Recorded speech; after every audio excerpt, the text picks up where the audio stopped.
I never imagined my life would turn into one of those stories you hear whispered about at church socials. For 37 years, I trusted my husband Robert with every fiber of my being. Then I found out he'd been spending $3,500 every single Wednesday at something called the Paris Motel, and my world shattered into 1,000 pieces. I'm sharing this with you today because I know I'm not alone in this pain. So many of us carry these secrets, these wounds that fester in silence. If my story helps even one person find the courage to speak up, then maybe all this suffering will have meant something. Please, if you feel moved by what I'm about to tell you, leave a like and subscribe. There are others out there who need to know they're not alone, and your support helps these stories reach the people who need them most. My name is Margaret, and I've lived in Chicago my whole life. I raised 3 children in our modest bungalow on the South Side, the same house where Robert and I started our life together back in 1987. I can still remember the smell of fresh paint when we first moved in, how the wooden floors creaked in that particular way that made the house feel alive, welcoming. I spent decades making that place a home, hanging family photos on the walls, planting roses in the front yard every spring, baking chocolate chip cookies that filled every room with warmth. I worked as a secretary at a law firm downtown for 28 years before I retired. Robert worked in sales for a medical supply company, always on the road, always chasing the next big account. I never questioned it. Why would I? He was providing for our family, and I was proud of his dedication. Every morning, I'd pack his lunch in the same blue cooler, kiss him goodbye at the door, and watch him drive away in his silver sedan. That was our rhythm, our dance, perfected over decades. But something shifted about 2 years ago. I started noticing that our bills were piling up in ways that didn't make sense. The electric bill was overdue, which had never happened in all our years together. I'd always been meticulous about our finances, keeping a ledger in my neat handwriting, tracking every expense down to the penny. I shopped at Aldi for groceries, clipped coupons from the Sunday Tribune, bought generic brands whenever possible. I took pride in stretching our income, in making sure we never went without while still saving for retirement. Yet suddenly, there were late notices appearing in the mail. The water bill was past due. Our property taxes hadn't been paid on time. I felt a knot forming in my stomach, a cold dread that something was terribly wrong. When I asked Robert about it, he barely looked up from his newspaper. "Don't worry about it, Maggie," he said, using that dismissive tone that had become more frequent. "I've got it handled. You know how slow accounts receivable can be these days." I wanted to believe him. I needed to believe him.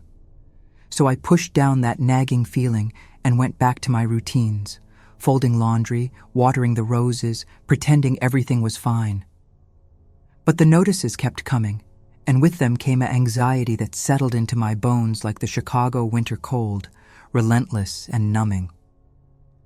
One Tuesday afternoon in March, I was sitting at the kitchen table sorting through another stack of envelopes when I noticed one addressed to me personally. It was from our credit card company, the one we'd had for over 20 years. My hands trembled as I opened it, though I couldn't have said why. Maybe some part of me already knew what I was about to find. The statement was 12 pages long. I scanned the first page, seeing the usual charges: the grocery store, the gas station, the pharmacy. Then I turned to page 2, and my heart stopped. There it was, repeating like a cruel pattern. Paris Motel, $3,500. Paris Motel, $3,500. Paris Motel, $3,500. Every single Wednesday for the past 6 months. I counted them. 24 charges in total. $84,000 spent at a motel I'd never heard of. My vision blurred, and I realized I was crying, hot tears splashing onto the paper and smudging the ink. I stood up so quickly that my chair fell backward, clattering against the linoleum floor. The sound echoed through the empty house, and I suddenly felt the weight of that emptiness crushing down on me. Where was this Paris motel? I grabbed my laptop, my fingers shaking so badly I could barely type. It took 3 tries to get the search right. When the results loaded, I felt bile rise in my throat. The Paris Motel was a rundown place on the outskirts of town, the kind with hourly rates and peeling paint. The kind of place that shows up in police reports and sad local news stories. The photos online showed a building that looked nothing like Paris, nothing romantic or beautiful. Just a sad, shabby place where people went to hide things they didn't want seen. Every Wednesday, while I was at home making dinner, assuming he was working late or meeting clients, he was there, spending money we didn't have, money that should have been paying our bills, securing our retirement, maybe helping our grandchildren with college someday. Instead, it was going to whatever he was doing in that motel room every single week. I sat there until the sun set, until the kitchen filled with shadows and the streetlights flickered on outside. I couldn't move. I couldn't think. All I could do was stare at that statement, at those numbers that represented something I couldn't quite name yet. Betrayal felt too small a word. Devastation, maybe. Erasure. Because that's what it felt like. Like I'd been erased. Like the woman I thought I was, the marriage I thought I had, the life I thought we'd built together, none of it had been real. I was a ghost haunting my own existence, and I hadn't even known it. When Robert came home that night, he found me still sitting there in the dark. He flipped on the light, and I watched him blink, adjusting to the brightness. He looked so normal, so familiar in his rumpled work shirt and loosened tie. For a moment, I wanted to pretend I hadn't seen anything, to go back to the comfortable illusion we'd been living in. "Why are you sitting in the dark?" he asked, setting his briefcase down by the door. I held up the credit card statement. My voice, when it finally came, sounded like it belonged to someone else. "What's the Paris Motel, Robert?" I watched his face change. It was subtle, just a slight tightening around his eyes, a barely perceptible shift in his posture. But I saw it. After 37 years, I knew every expression, every tell. "It's nothing," he said. "A business expense. I've been meeting a client there for lunch meetings. Every Wednesday? For 6 months? At a motel?" "The restaurant attached to it is convenient," he said, his voice taking on an edge. "Why are you going through the credit card statements anyway? I told you I'd handle the finances." "The finances you're not handling?" I could hear my voice rising, cracking. "We have overdue bills, Robert. The electric company sent a final notice. How is that handling things?" He sighed, like I was being unreasonable, like I was the problem. "You're overreacting. I had some slow months. It happens in sales, but I'm on top of it now." $3,500 every single Wednesday, I said, my voice shaking. "That's $84,000 in 6 months. On what exactly?" "I told you. Business lunches. Client entertainment. It's how deals get made, Margaret. You wouldn't understand." And there it was, that dismissiveness, that condescension that had been creeping into our interactions for years. I wouldn't understand. As if I hadn't worked for nearly 3 decades. As if I hadn't managed our household budget and raised 3 children and kept everything running smoothly while he was out there supposedly building his career. Looking back now, I can see how long I'd been making excuses for him, convincing myself that his distance was just stress, that his irritability was just the pressure of work, that his lack of interest in me was just the natural cooling that happens in long marriages. I'd told myself these stories so many times they'd become my truth, a protective shell I'd built around the growing emptiness of our relationship. I thought about all the times I'd defended him to our children when they'd comment on his absence at family gatherings. "Your father works so hard for us," I'd say. "He's building our future." I thought about all the nights I'd eaten dinner alone, saving him a plate that would go cold in the microwave. I thought about all the anniversaries where he'd been too tired for anything more than a quick peck on the cheek and a generic card. I'd convinced myself that this was what marriage looked like after decades together. That passion faded. That intimacy evolved into comfortable companionship. That sacrifice was the price of family unity. I'd been so determined to hold everything together, to be the good wife, the understanding partner, the woman who never complained or made waves. But sitting there in our kitchen, holding that credit card statement, I felt something shift inside me, a crack in the foundation of all those carefully constructed lies I'd been telling myself. Because no amount of rationalization could explain away $84,000 spent at a cheap motel. No amount of understanding could paper over that kind of deception. "I want to see the receipts," I said. "If these are legitimate business expenses, you'll have detailed receipts for the meals, right? Names of the clients you were meeting?" Robert's jaw tightened. "I don't have to justify my business practices to you." "Our money, Robert. Our credit card, our unpaid bills. Yes, you absolutely do have to justify this to me." He grabbed his brief and headed toward the stairs. "I'm not doing this right now. You're being hysterical. We'll talk when you've calmed down." Hysterical. That word hung in the air like poison. How many times had I heard it over the years? Whenever I expressed concern, whenever I asked questions, whenever I dared to suggest that something might be wrong, I was being emotional. I was overreacting. I was hysterical. I sat there long after he'd gone upstairs, long after I heard the bedroom door close and lock. I sat there as the house settled into its nighttime sounds, the furnace clicking on, the refrigerator humming, the old pipes groaning. I sat there and let myself feel the full weight of what I'd been denying for so long. My marriage was a lie. My husband was a stranger, and I had been complicit in my own betrayal, choosing blindness over truth because the truth was too terrible to face.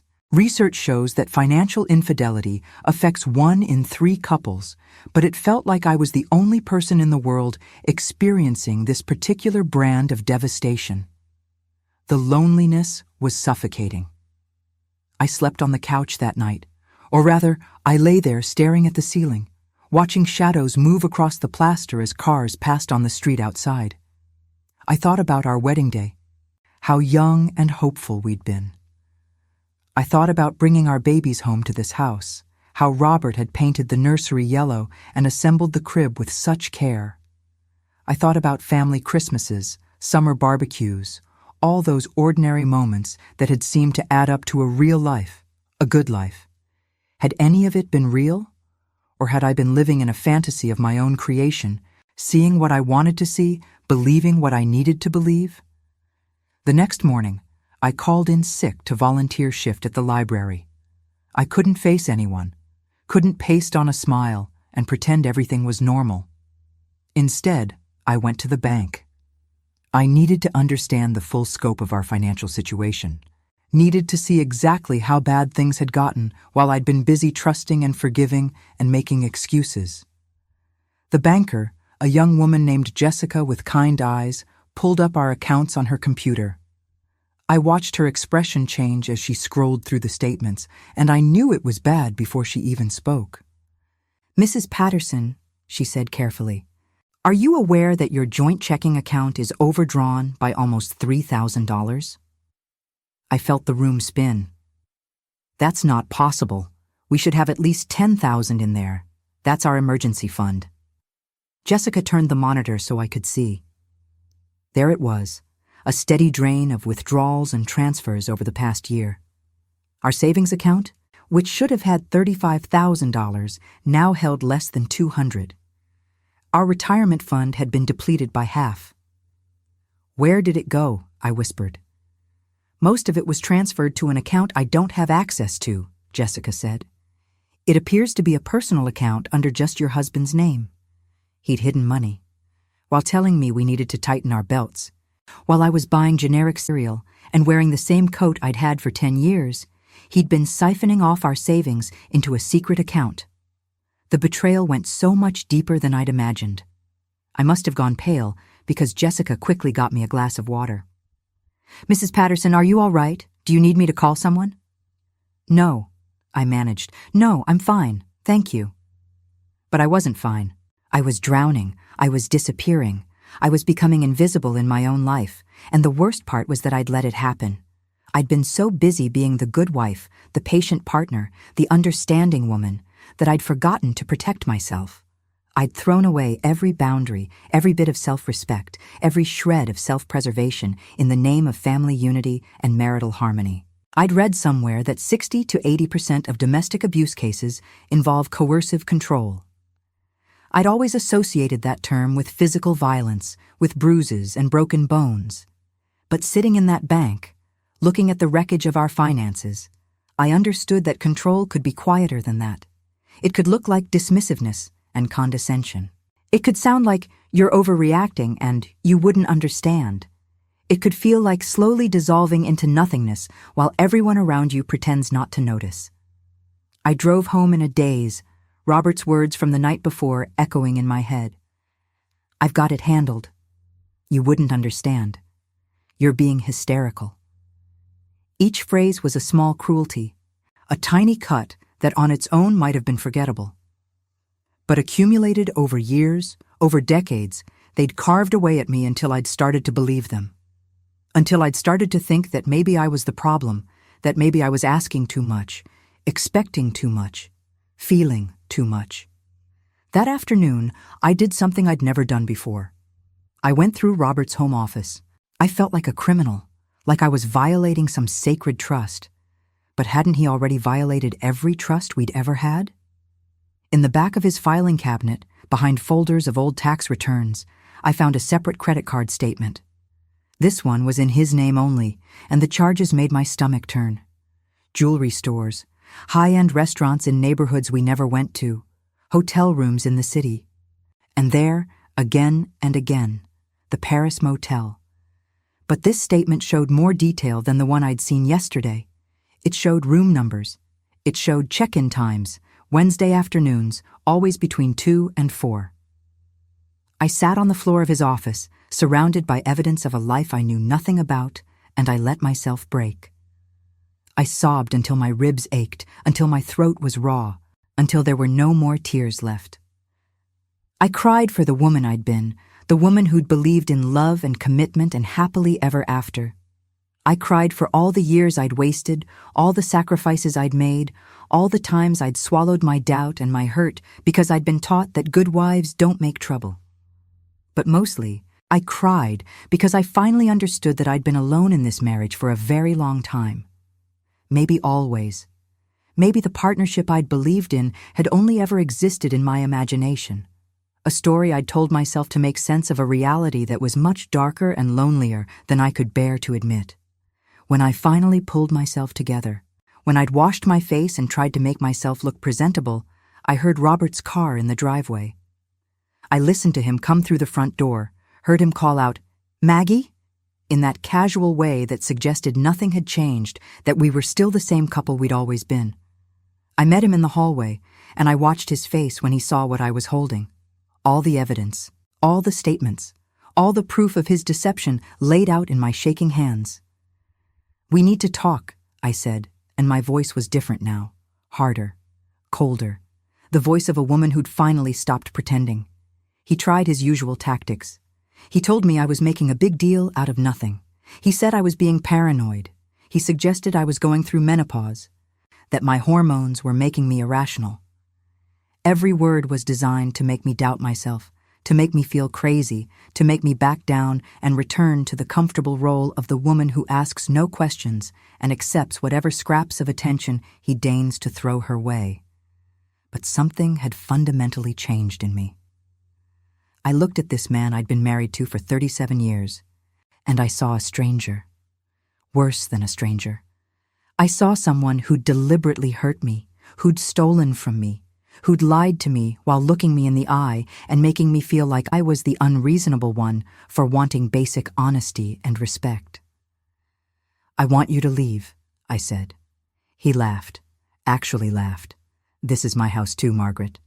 "Then I'll leave. I'll go stay with Jennifer."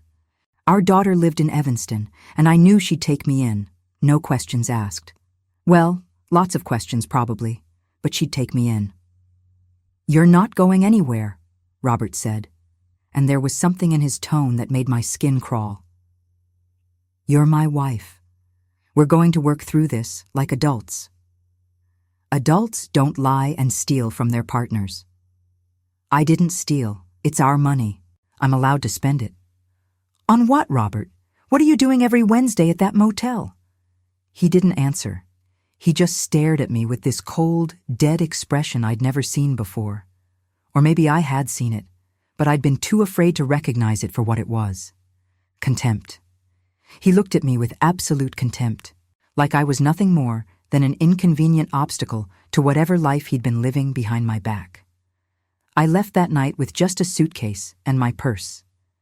Jennifer picked me up, and I could see the worry in her eyes, the questions she wanted to ask but didn't.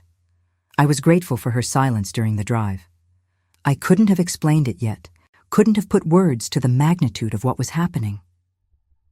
At Jennifer's apartment, I lay in her guest room and stared at the unfamiliar ceiling. I'd spent my whole adult life in that house on the South Side. I'd raised my children there, celebrated holidays there, built what I thought was a life there. And now I was here, in my daughter's spare room, feeling like I'd lost everything. But something else was starting to take root beneath the grief and devastation. Something that felt like anger. Real, burning anger at what had been done to me. At what I'd allowed to be done to me.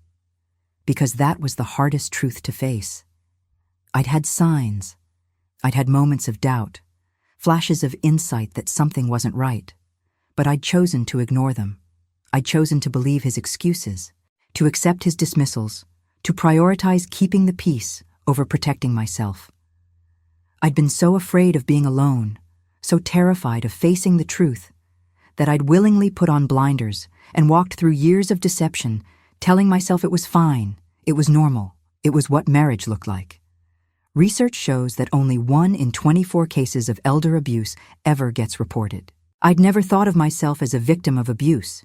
I'd pictured abuse as something violent, something obvious. But financial exploitation, emotional manipulation, gaslighting, these were forms of abuse too. And I'd been living with them for longer than I wanted to admit. My daughter knocked softly on the door. "Mom, can I come in?"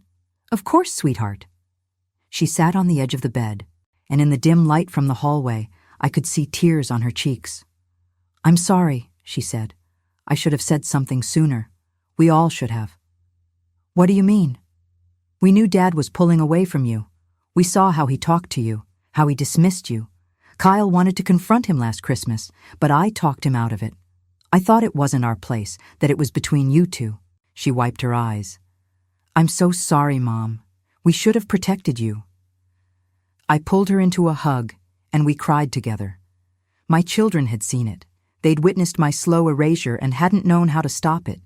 Or maybe they'd known, but like me, they'd been too afraid to face the truth. "It's not your fault," I told her. I made my own choices. I stayed when I should have left.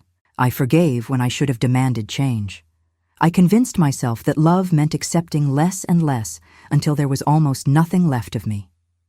Over the next few days, I started putting together a clearer picture of Robert's deception. I hired a lawyer, a sharp woman named Patricia, who'd seen cases like mine before. She helped me subpoena records, trace accounts, document everything. What we found was staggering. Robert had been having an affair for at least 3 years. The woman was someone he'd met at work, younger, unmarried. He'd been paying for her apartment, buying her gifts, taking her on trips while telling me he was at sales conferences. The Paris Motel was just one of many places they met. He had an entire second life that I'd known nothing about. The financial damage was extensive. He'd emptied our retirement savings, maxed out credit cards, taken out loans against our house. We were deep in debt, and our credit was ruined. The wealth we'd built over decades, the financial security I'd thought we had, it was gone, spent on maintaining his lies. But what hurt more than the money, more than the betrayal, was realizing how little I'd mattered to him. How easily he'd discarded me, how casually he'd stolen my future, how completely he'd been willing to destroy everything we'd built together for the sake of his affair. Patricia assured me that we had a strong case. Illinois was a no-fault divorce state, but the financial misconduct would work in my favor when it came to dividing assets. Not that there were many assets left to divide. "He'll try to make you feel guilty," Patricia warned me. "Men like this always do. He'll say you're destroying the family. He'll play the victim. He might even try to reconcile, promise to change. But people like this don't change, Margaret. They just get better at hiding." I thought about that. About all the promises Robert had made over the years, promises to spend more time together, to be more present, to value our relationship. Empty words meant to pacify me, to buy him more time to do exactly what he'd been doing all along. I was done with empty promises, done with sacrificing my well-being for a relationship that had been one-sided for years, done with making myself smaller and quieter and more accommodating in the hope that it would somehow make him love me the way I deserved to be loved. A week after I'd left, Robert started calling. When I didn't answer, he started texting. The messages were a mix of anger and pleading. How could I abandon him? How could I be so selfish? He needed me. We needed to work on our marriage. He'd made mistakes, but so had I. If I'd been more attentive, more understanding, more willing to meet his needs, maybe he wouldn't have strayed. There it was again. The gaslighting, the manipulation, the attempt to make me responsible for his choices. I felt that familiar pull, that old instinct to doubt myself, to wonder if maybe he was right, if maybe I'd failed him somehow. But then I looked at the evidence spread across Jennifer's dining room table.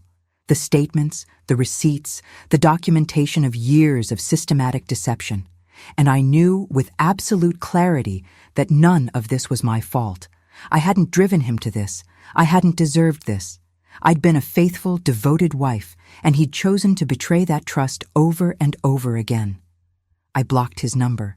Patricia would handle all communication through lawyers. I didn't owe him my pain, my confusion, my continued emotional labor. I didn't owe him anything anymore. The hardest part was facing my friends, the other couples we'd socialized with for years. Some of them took Robert's side, or at least tried to stay neutral, suggesting that every marriage has problems, that I shouldn't be hasty, that sometimes counseling could fix things. Their words stung, but I understood. It was easier for them to believe that this was a solvable marital spat than to confront the possibility that the marriages they thought they knew might also be built on lies. But some friends surprised me. Linda from book club showed up at Jennifer's door with a casserole and hugged me so tight I could barely breathe. "I'm sorry," she whispered. "I'm so sorry this happened to you." Another friend, Diane, confessed that her own husband had done something similar 15 years ago. "I stayed," she said. "I thought it was the right thing to do for the kids. But Margaret, I've regretted it every day since. Don't make my mistake. Don't sacrifice yourself for a man who doesn't value you." Their support meant everything. It reminded me that I wasn't alone, that other women had walked this painful path and survived. It gave me strength when I wanted to collapse. One afternoon, about 3 weeks after I'd left, I was at a coffee shop near Jennifer's apartment when a woman approached my table. She was younger than me, maybe in her 50s, with tired eyes and a nervous smile. "Excuse me," she said. "Are you Margaret Patterson?" I tensed, wondering if this was Robert's girlfriend, if I was about to have some awful confrontation. "Yes." "I'm sorry to bother you. My name is Susan. I'm a friend of Linda's. She mentioned what you're going through, and I just wanted to say how brave you are." "I don't feel very brave." "Can I sit for a moment?" When I nodded, she pulled out the chair across from me. "I left my husband 2 years ago. Similar situation to yours. Financial infidelity, emotional abuse, years of manipulation. I blamed myself for so long, thought if I'd been a better wife, more attractive, more interesting, he wouldn't have done what he did." How did you get past that? Therapy helped, and time, and realizing that his actions were never about me. They were about him, about his character, his choices. I couldn't have prevented it by being different because there's no version of me that would have satisfied him. He wanted someone he could control, someone who wouldn't question him. When I started asking questions, when I started demanding respect, he couldn't handle it. She reached across the table and squeezed my hand. The fact that you're here, that you left, that you're fighting for yourself, that takes incredible courage. Don't let anyone tell you otherwise. After she left, I sat there for a long time, nursing my cold coffee and thinking about her words. Maybe I was brave. Maybe standing up for yourself, protecting yourself, refusing to accept mistreatment. Maybe that was the bravest thing a person could do. I started seeing a therapist, a kind older gentleman named Dr. Chen, who specialized in trauma and abuse recovery. In our sessions, I began to unpack decades of conditioning, all the messages I'd internalized about what it meant to be a good wife, a good woman. How I'd learned to make myself small, to silence my needs, to accept crumbs of affection and call it love. You gave and gave, Dr. Chen said during one session. But what were you getting in return? I thought about it. What had I gotten? A house that was now mortgaged to the hilt. Adult children who loved me but had their own lives. A husband who'd been using me as cover for his affair while draining our accounts and treating me with contempt. Nothing, I said. I got nothing. And yet you stayed. Why? I was afraid of being alone, of failing, of proving that I wasn't enough. But you were always enough, Margaret. He was the one who wasn't enough. He was the one who failed. That realization, simple as it was, felt revolutionary. I hadn't failed. My marriage had failed, but that failure belonged to Robert, not to me. I'd done everything I was supposed to do. I'd honored my vows. I'd been faithful and supportive and forgiving, sometimes to my own detriment. His betrayal didn't reflect on my worth as a person or a partner. It reflected on his character, his integrity, his capacity for deceit. As the divorce proceedings moved forward, Robert became increasingly desperate. He showed up at Jennifer's apartment, pounding on the door, demanding to see me. She called the police, and they removed him. He sent flowers to my lawyer's office with a card that said, "I'm sorry, please come home." Patricia threw them in the trash.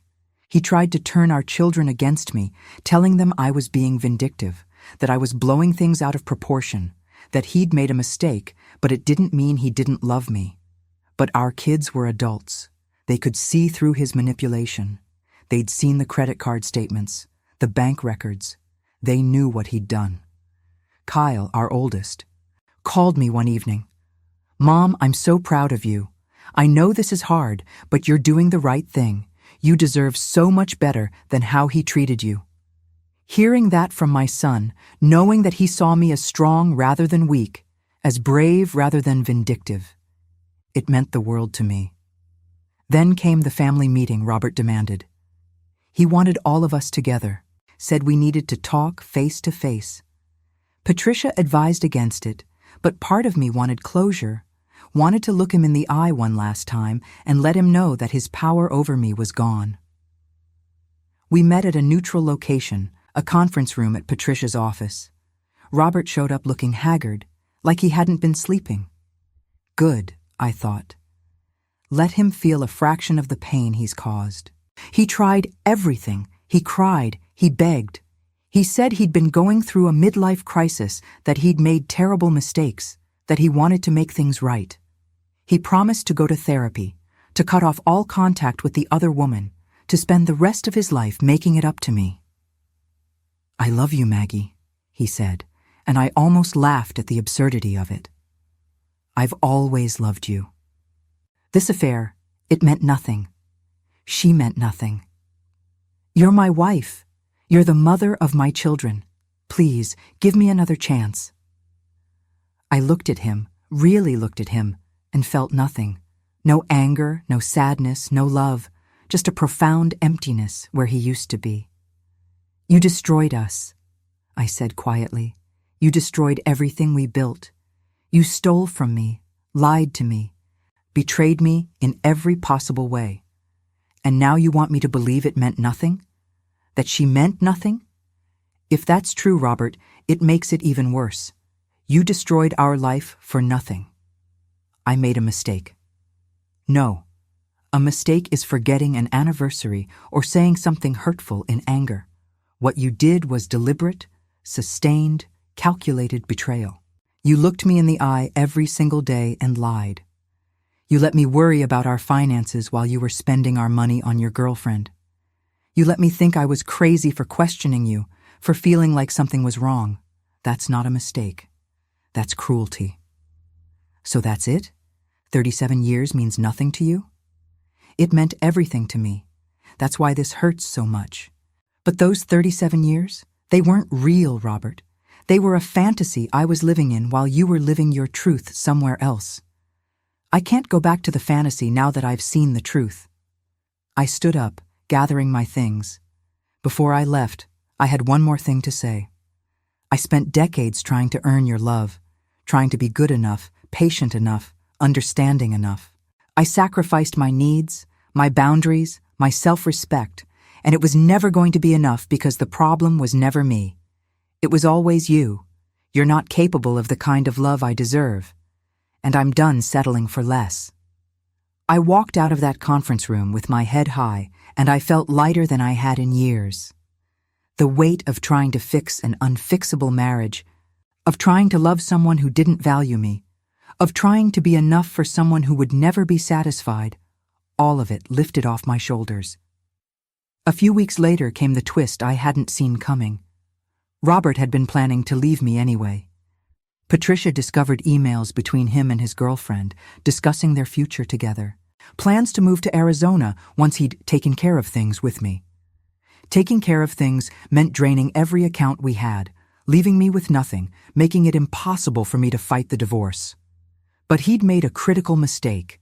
He'd used his work email for some of these communications, and when his company got wind of his financial mismanagement, they launched an investigation. Turns out, the client lunches and business expenses he'd been charging weren't all legitimate. He'd been embezzling company funds, using business accounts to finance his affair. His company fired him. They filed charges. His professional reputation, the career he'd been so devoted to, the work that had supposedly been more important than our marriage, all of it came crashing down. Part of me wanted to feel satisfaction, to feel like he was getting what he deserved. But mostly, I just felt sad. Sad for the years I'd wasted. Sad for the future we'd never have. Sad that it had come to this. I couldn't attend his court hearing, but Jennifer went and reported back. He'd stood there in front of the judge, trying to explain away his actions, blaming stress and poor judgment. The judge wasn't sympathetic. Robert was sentenced to community service and ordered to make restitution. His girlfriend had left him the moment the legal troubles started, of course. She'd been interested in the money and the lifestyle, not in standing by him through consequences. With Robert's income gone and his legal fees mounting, the divorce settlement ended up being much more straightforward than Patricia had initially anticipated. I got the house, what little remained in our accounts, and my portion of his pension. It wasn't much. We were deep in debt, and I'd have to work to rebuild. But it was mine, earned through my own strength and courage. The day the divorce was finalized, I stood in the hallway outside the courtroom and felt a strange mix of grief and relief. Grief for the woman I'd been, for the dreams I'd had, for the life I'd thought I was living. But relief, too. Relief that it was over. Relief that I'd never have to walk on eggshells again, never have to doubt my own perceptions, never have to accept less than I deserved. Jennifer hugged me tight. "What do you want to do now, Mom?" "I want to go home," I said. My home. I moved back into the house on the south side, but it felt different now. I painted the walls colors I liked. I threw out furniture that held bad memories. I planted new flowers in the garden, varieties I'd always wanted but Robert had said were too fussy. I made that house mine in a way it had never been before. I also started volunteering at a women's shelter, helping other survivors of financial and emotional abuse.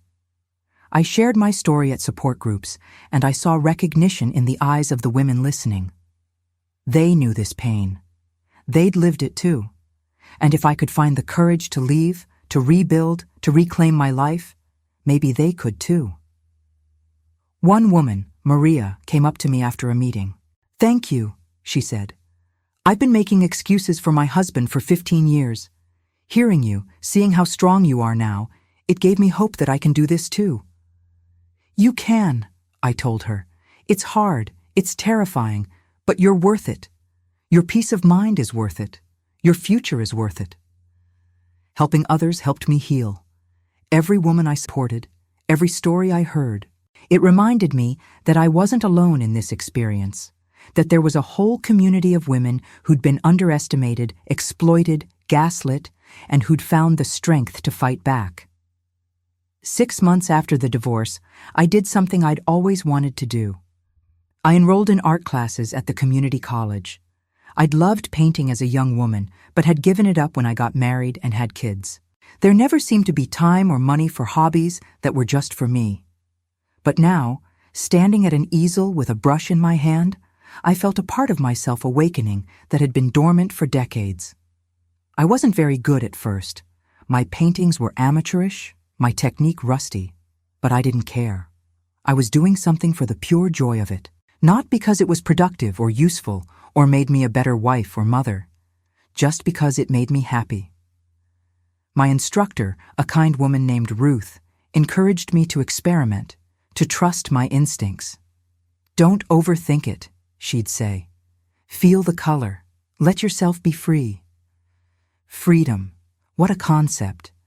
I'd spent so long living within the constraints of someone else's expectations, someone else's needs, that I'd forgotten what it felt like to simply exist on my own terms. I started reconnecting with old friends I'd lost touch with over the years. Women I'd known before I was married. Friendships that had faded as I'd devoted all my energy to being a wife and mother. Some of those connections couldn't be rebuilt. People had moved on. Lives had diverged too much. But others welcomed me back with open arms. Susan, the woman who'd approached me in the coffee shop months earlier, became a close friend. We'd meet for lunch every week, sharing our experiences, our struggles, our small victories. She introduced me to her book club, a group of women who'd all been through various forms of relationship trauma and had come out the other side stronger.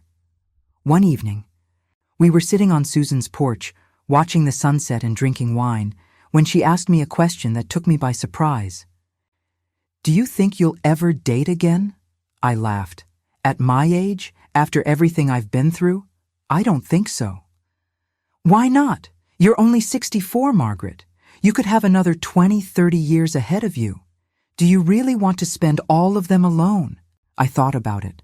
The truth was, I didn't feel alone anymore. I felt full in a way I'd never felt when I was married. Full of purpose, of connection, of peace. But was there room in this new life for romance? Did I even want that? "Maybe someday," I said. "But right now, I'm just enjoying being by myself, learning who I am without someone else defining me." "That's fair," Susan said. "Just don't close yourself off completely. You deserve love, Margaret. Real love, not the counterfeit version you settled for." Her words stayed with me. Did I deserve love? After years of being told I was too demanding, too emotional, too much, it was hard to believe that. But I was working on it. In therapy, in my art, in my volunteer work, I was slowly learning to value myself, to see my own worth independent of anyone else's validation. One day, I was at the grocery store when I ran into Robert. I almost didn't recognize him. He'd aged dramatically, his hair gone completely gray, his face gaunt. He looked small somehow, diminished. "Maggie," he said, and there was something broken in his voice. "Robert, you look good, happy. I am. I'm sorry. For everything. I know it doesn't mean much now, but I am truly sorry. I looked at him and felt a pang of something that might have been pity. He'd destroyed everything. Our marriage, his career, his reputation, and for what? A woman who'd abandoned him the moment things got difficult. A few years of ego gratification that had cost him everything that mattered. I hope you find peace, I said, and I meant it. Not for his sake, but for mine. I didn't want to carry anger anymore. It was too heavy, and I'd carried enough heavy things in my life. Are you seeing anyone? He asked. I almost laughed at the audacity of the question. That's none of your business, Robert. Right, of course. I hope you're happy. You deserve to be happy. I am. Happier than I've been in years. I left him standing there in the produce section and continued with my shopping. I didn't look back. There was nothing behind me worth turning around for. As the months turned into a year, then two, I continued to build my new life. I got a part-time job at an art supply store, not because I needed the money, though it helped with the bills, but because I enjoyed being around creative people, talking about techniques and materials and inspiration. I traveled. Nothing extravagant, just weekend trips to places I'd always wanted to see but had never gotten around to visiting. I went to art museums in New York, hiked in the Smoky Mountains, spent a week at a meditation retreat in California. Every new experience felt like reclaiming a part of myself I'd left behind. My grandchildren became more present in my life. Without Robert's disapproving presence, without the tension that had always hung over family gatherings, my relationship with my children and their families deepened. They saw me differently now, not just as mom or grandma, but as Margaret, a whole person with her own dreams and struggles and strengths. My granddaughter Sophie, who was studying psychology in college, interviewed me for a project on resilience. How did you do it, Grandma? She asked. How did you find the courage to start over? I didn't have a choice, I told her. Staying would have killed me. Not physically, maybe, but emotionally, spiritually. I would have disappeared completely. Leaving was survival. But you didn't just survive. You're thriving. Because I stopped waiting for someone else to give me permission to live my life. I stopped trying to earn love by making myself smaller. I learned that I was enough, all on my own, and everything else built from there. Sophie hugged me tight. You're my hero, you know that? I cried a little, the good kind of tears. To be seen that way by my granddaughter, to know that my struggle might inspire her to value herself, to never accept mistreatment in her own life, that felt like the most meaningful legacy I could leave. One evening, about 2.5 years after my divorce, I was at an art show featuring work from my community college class. I'd submitted 3 paintings, small landscapes that captured different seasons in Chicago. To my surprise, 2 of them sold. A man approached me as I was standing by my remaining piece. He was around my age, with kind eyes and an easy smile. These are yours? He asked, gesturing to the red stickers marking my sold paintings. They are. They're beautiful. You have a real gift for capturing light. We talked for a while about art and technique. His name was Daniel, and he'd recently retired from teaching high school English. He'd taken up painting as a hobby, just like me. Would you want to get coffee sometime? He asked as the show was winding down. I'd love to talk more about your work. I hesitated. Dating felt like such foreign territory, but there was something gentle about him, something safe. Sure, I said. I'd like that. Coffee led to dinner, which led to long walks along the lakefront.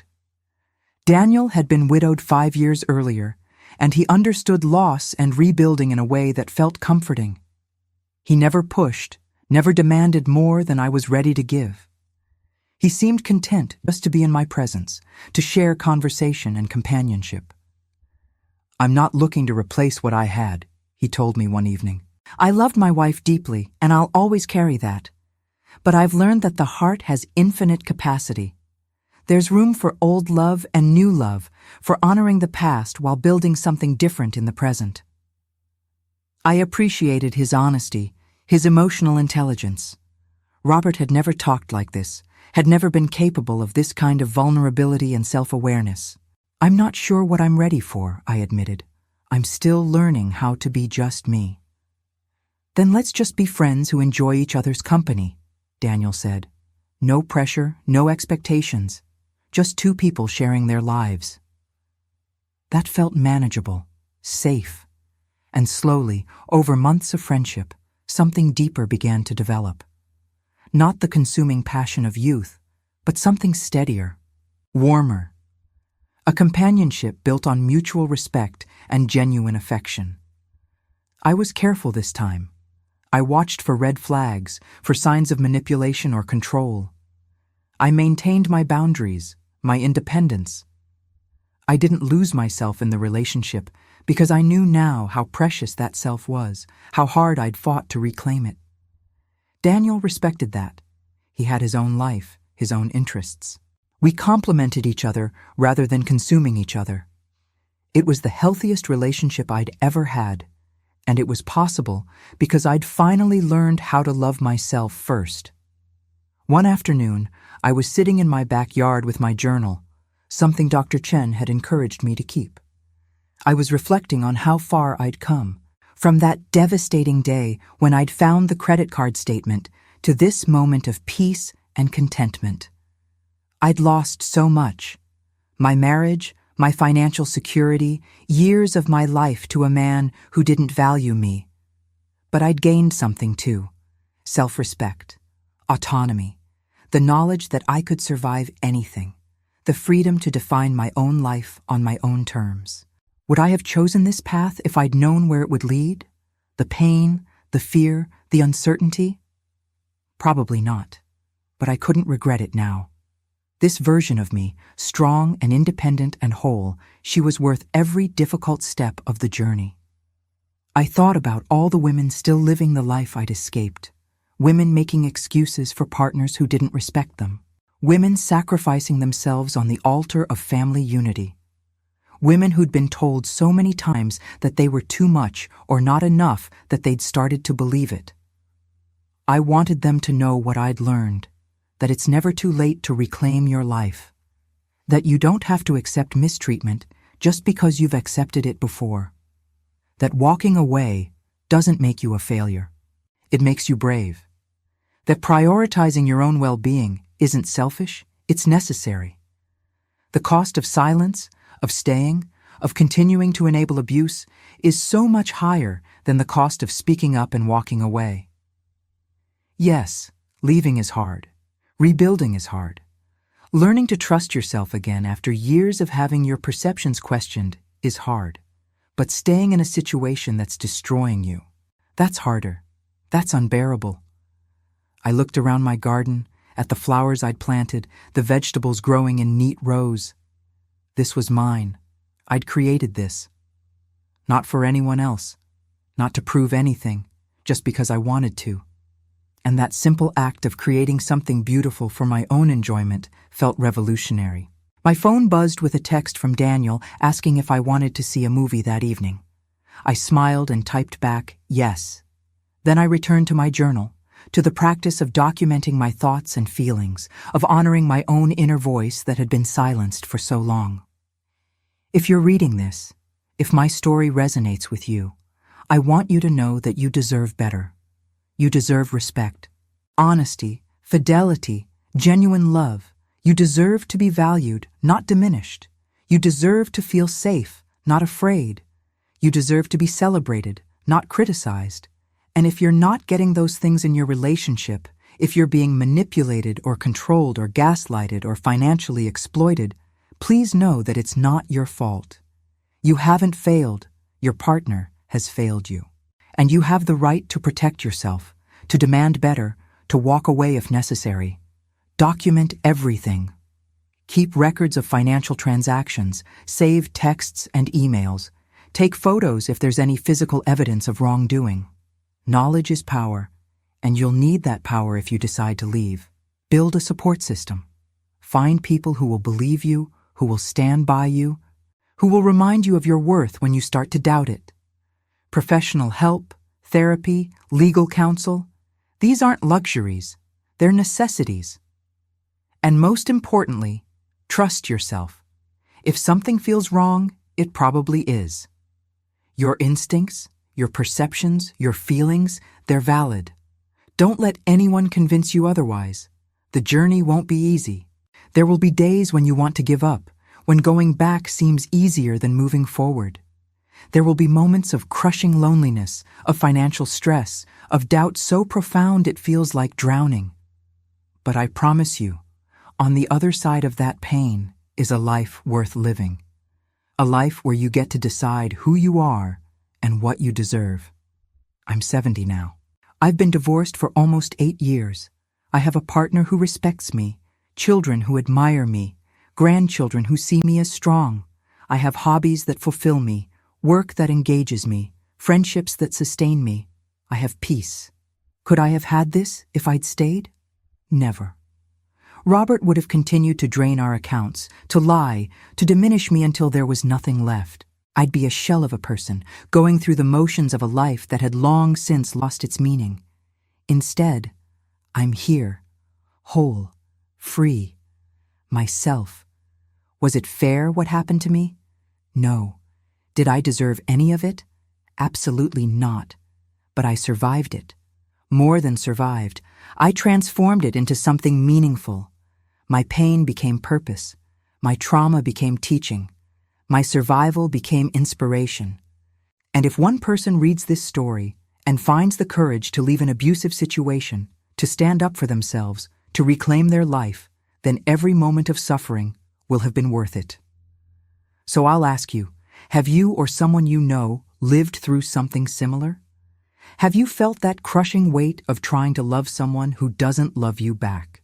Have you sacrificed yourself for someone who took and never gave? Tell me in the comments. Share your story. You're not alone. And if this resonated with you, if my journey gave you hope or strength or validation, please like this video and subscribe. Not for me, but for all the others out there who need to hear this message, who need to know that they're not crazy, not overreacting, not imagining things, who need to know that there's life after betrayal, that there's peace after pain, that there's joy after devastation. You are enough. You always have been. And you deserve a life that reflects that truth. Don't settle for anything less.